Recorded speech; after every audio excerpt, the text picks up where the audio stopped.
everyone. Thanks for joining me here today at Learning More with Mrs. Morrison. I am so excited to share with you my brand new Rainbow Edition teacher planner. It's for the 2021-2022 school year. And today I am using an Apple iPad Pro 11-inch along with a second generation Apple Pencil.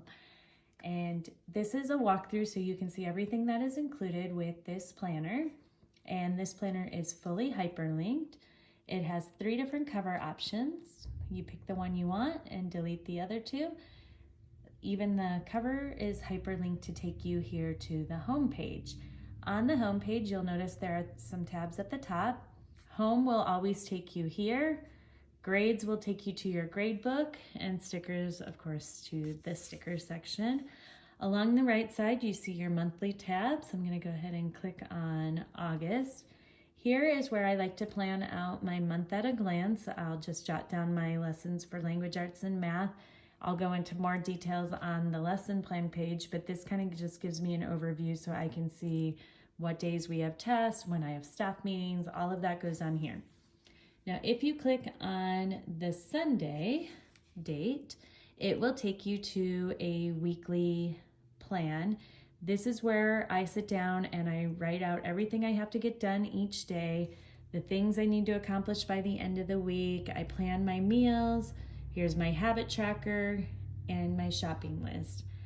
And this way I start my week ready to go. I know everything I need to do. If I click at the top, it'll take me back to my August calendar. And then if I click on any of the Mondays, it will take me to my lesson plan page. I just simply write the subjects across the top. I actually have some stickers in the back that I use to name my subjects, and I'll talk about that in a little bit. And again, if I click on August, it'll take me back to the overview. If at any point I want to go to the home page, I can either click the home tab or the rings anywhere throughout the book, and it'll take me right back here. On this page, let's go to class information. And within the class information index page, I have seating chart, daily schedule, specials, subplans, meeting notes. Here you can simply draw out your seating chart, or there are a couple stickers in the back that you can use to place in here, write the student's name on the desk, and you're good to go. All are hyperlinked right back to the index page. So second one is the daily schedule. Here I keep track of what I do at what time, what subject. If I ever have a substitute teacher, I can simply hit this button and export it and send it on to my secretary. If you are lucky enough to have specials like art, music, and PE, you can go ahead and jot those down here. Again, if you ever have a substitute, you can send this page to them and they will know your schedule. Let me go back to my class page. I have a subplan section here for you. Things that they need to find, things they need to know, your classroom procedures, what do students do on arrival, at lunch, dismissal. Fill all this in. Again, if you have a sub, all you have to do is export the pages you need and send it on to them. And then finally, I have my meeting notes. I use this for staff meetings, and here you can just write the date, the name of the meeting, and put in all your notes here. If your principal gives you a copy of an agenda, you can just scan it with your iPad and import it right here, and you're good to go. You can write your notes right on your agenda. Super simple. And again, this will take me back to the class page.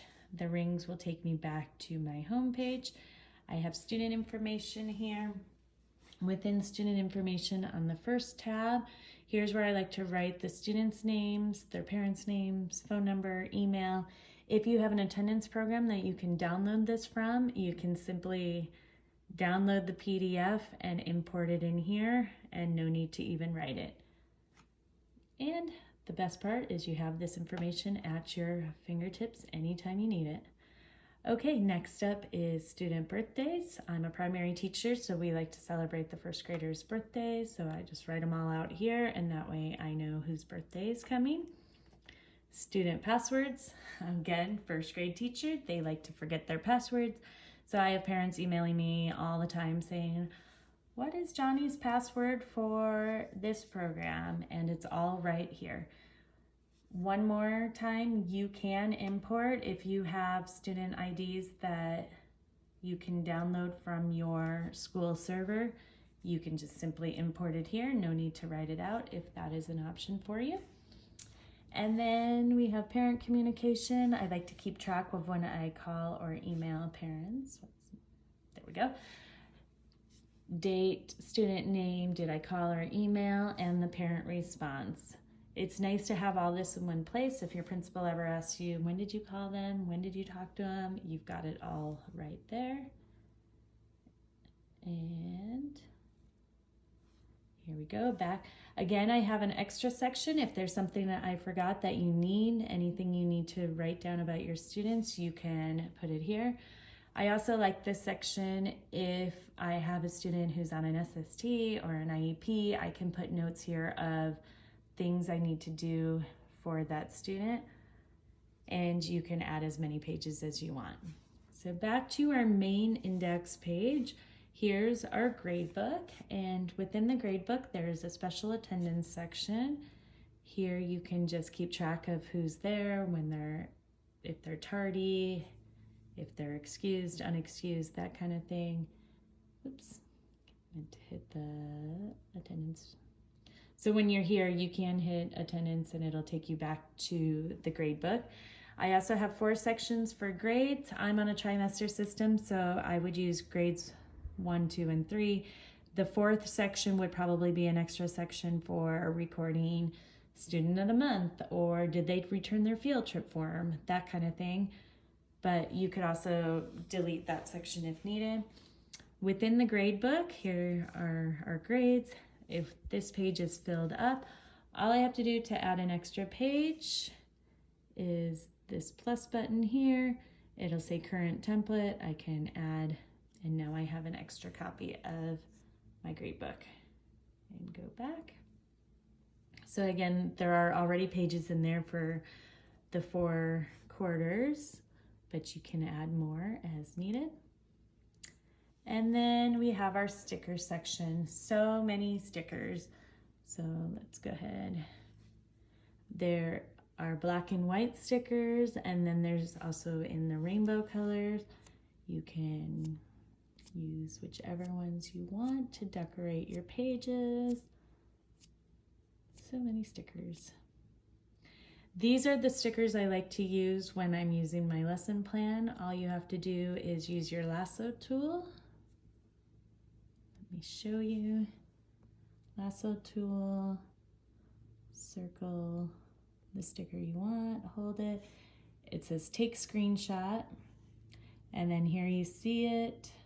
You can go ahead here. Now, it seems like it's going to be a hassle, but it's really actually very simple. Now I can go back to August.